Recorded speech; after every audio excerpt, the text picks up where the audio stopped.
समारोह में उपस्थित हमारे सम्मानीय एसडीएम साहब,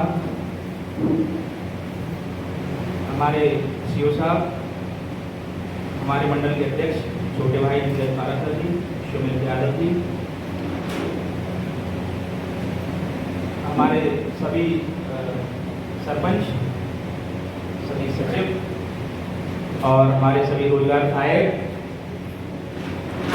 जो सबसे ज़्यादा उत्साहित थे इस कार्यक्रम को करने में, क्यों ना एसडीएम साहब का सम्मान किया जाए। और जो एक साल हम सब ने उनके साथ बिताया है, हमारे सारे जनपद के कर्मचारी हों, चाहे सचिव हों, DRS हों या हमारे ADO PCO हों, और हमारा जनपद का जो भी स्टाफ है, निश्चित रूप से यादगार एसडीएम साहब आपके साथ समय रहा है एक साल का।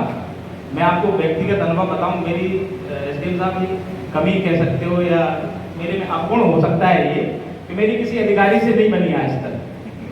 मैं सही बता रहा हूँ एसडीएम साहब, मैं ऐसी भाषण नहीं दे रहा हूँ, मैं अपने मन की बात कह रहा हूँ आपसे। अभी हमारे सचिव साहब नाराज हो रहे थे, इनकी नाराजगी मेरे से हो सकती है, हो सकता है मेरे से नाराज बैठ के इनने कुछ अपना आवेश में ऐसा लगा हो उनको कि मैंने ऐसा कराया, मैंने नहीं कराया तुम्हें जी ऐसा कुछ कि आपको सम्मान नहीं मिला।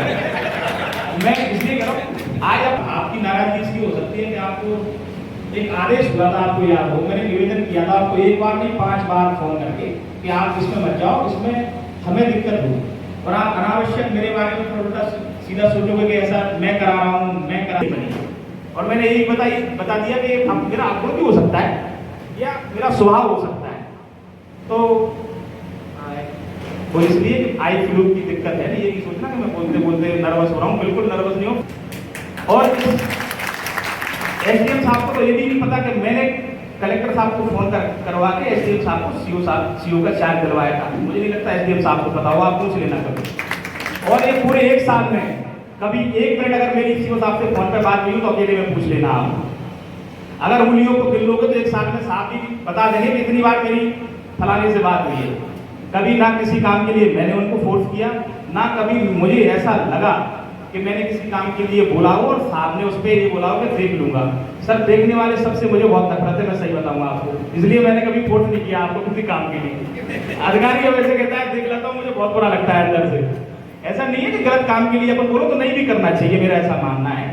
ना कोई किसी के दबाव में होता है, ना कोई अपन शासन का काम कर रहे हैं, तो जो नियम में हो वो करना चाहिए। अभी हमारे सेक्रेटरी साहब भगवत भाई साहब बता रहे थे कि कभी हो जाए दंड बिल्कुल दो, लेकिन उसको अपाहिज मत बना देना। मैं भी सीओ साहब को बोलूंगा, कभी कोई ऐसी शिकायत किसी सचिव या रोजगार सहायक की आती है तो एक बार उनको बिठा के उनको समझाओ कि अपन को ऐसे नहीं, ऐसे काम करना है।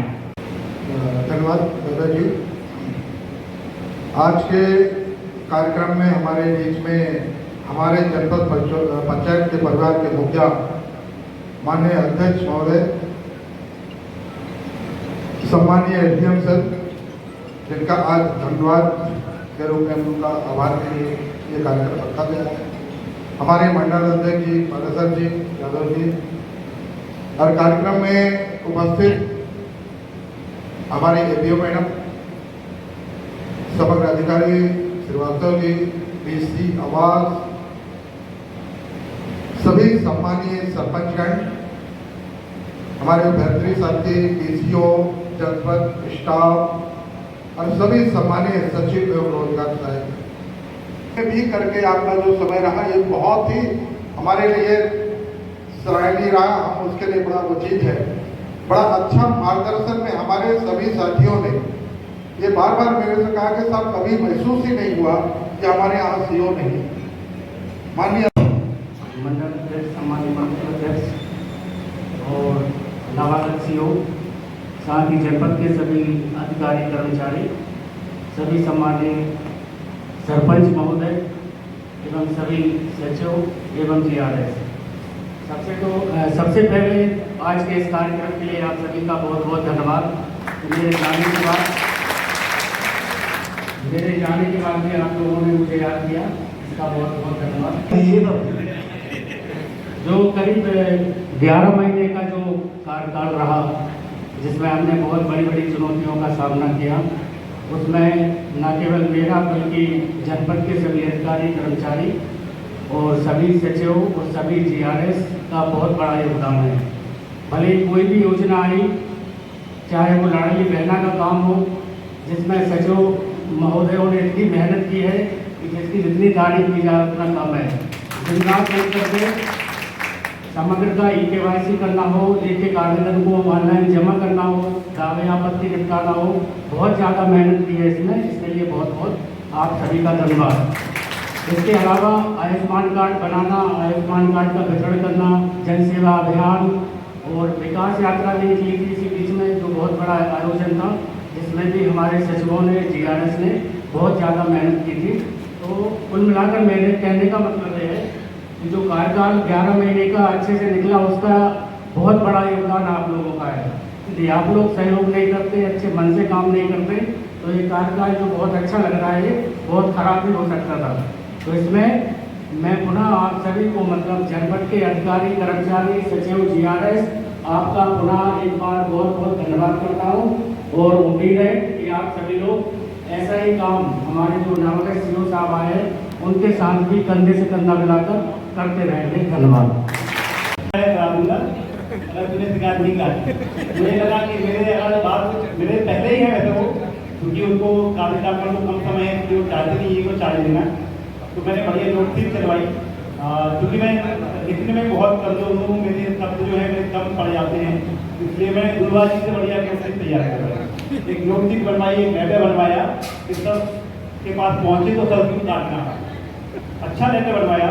लेकिन फिर भी आपस को नहीं की, मैं उसको लेके अपने प्रदेश प्रदाता मौत करवाने के पास की हैं कि मात्रा के समय उन्हें 70 असली निकाली, उन असलियों को सुधार करके जैसे मैं सर के पास पहुंचा तो मैं देखता हूँ वहाँ पे 4 लोग लाइन लगा के खड़े हुए हैं, सभी के हाथ में 4-4 फाइलें हैं और सर मुस्कान के साथ अपनी बात कह रहे हैं। क्योंकि उस समय सर के कार्यकाल में हमने लाडली बहना, जन सेवा पक्ष, जन सेवा द्वितीय और कई काम देखे हमने। लाडली बहना कहते एक पिता से आपका योगी सर ने अकेले ही संभाला उसको पूरे कार्य को, क्योंकि जनपद स्तर पे या किसी भी विकास खंड स्तर पे 2 पद ऐसे हैं जिनमें सबसे अधिक व्यस्तता है, और दोनों पद का प्रभाव सर के पास था। तो मैं जैसे ही सर के पास पहुंचा तो अच्छा मुझे पता था कि पहले ही सर को ये अप्रोच करना कि सर मेरा चार्ज हटा लिया जाए, ये उचित नहीं होगा। तो मैं पहले से 3-4 लेटर बना के गया कि ये लेटर पे साइन होना है, जो कि 1 महीने बाद मुझे काम करना था, वो मैंने पहले ही उसका लेटर बना दिया कि हाँ इस पर मैं सर से साइन करवा दूंगा। आपके कौन है चैनल आप लोग सब्सक्राइब कर लें, पहले ही आपको नोटिफिकेशन आ जाएगा। इनकी एक खासियत है, खबर होने के पहले खबर पहुंचा देते हैं। खबर घटना बाद में घटने होती है, लेकिन खबर के बाद आ जाती है पहले।